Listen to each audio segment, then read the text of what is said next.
নজর রাখবো পরবর্তী সংবাদে। দ্য বেটার ওয়ার্ল্ডের পক্ষ থেকে একটি স্বেচ্ছায় রক্তদান শিবিরের আয়োজন করা হয়েছে।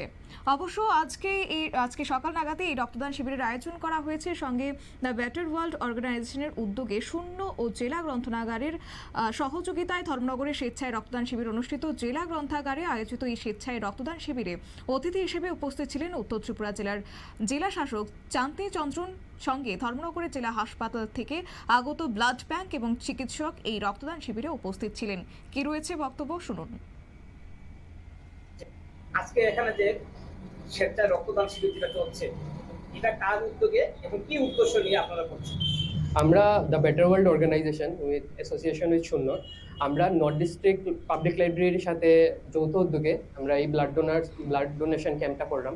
আসলে ধর্মনগরের যে এখন ব্লাড ব্যাংক, তার অবস্থা খুবই খারাপ, আমরা সবাই জানি। তারপরেও আমরা চোখ বন্ধ করিয়া বয়াত, যখন আমরা নিজেরকেও মারা যাওয়ার ইয়েতে থাকবো, বেডে থাকবো, তখন আমরা মনে হইব যে ব্লাড দেওয়া দরকার। কিন্তু ঠিক পরের দিন যখন আমি তারে কল করবো, এ কইব আমি দিঘির পাড় দাঁড়ানো, আমি ওইখানে দাঁড়ানো, আমি সেইখানে দাঁড়ানো, আমার নিজের রক্ত লাগে, আমার হিমোগ্লোবিন কম।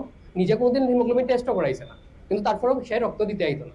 আমি আশা করি যারা এটা দেখরা, আপনার ঘরে কেউ যদি কোনোদিন অসুস্থ হয়ে পড়ে, আপনারা যাতে কেউ কয় না যে আমারও রক্ত লাগে। সবাই ব্লাড ডোনেশনের লাগে আগাই আন, আর ধর্মনগরের সবাইরে যদি বাঁচতে লাগে, সবাই হাত সবাই ধরতে লাগবে। ওটাই আমরা মেসেজ।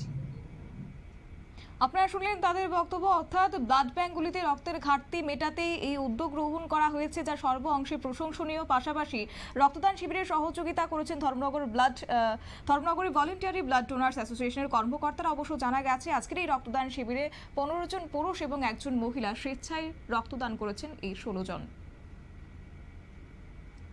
নিয়ে নিচ্ছি ছোট্ট একটি বিজ্ঞাপন বিরতি, সঙ্গে থাকুন।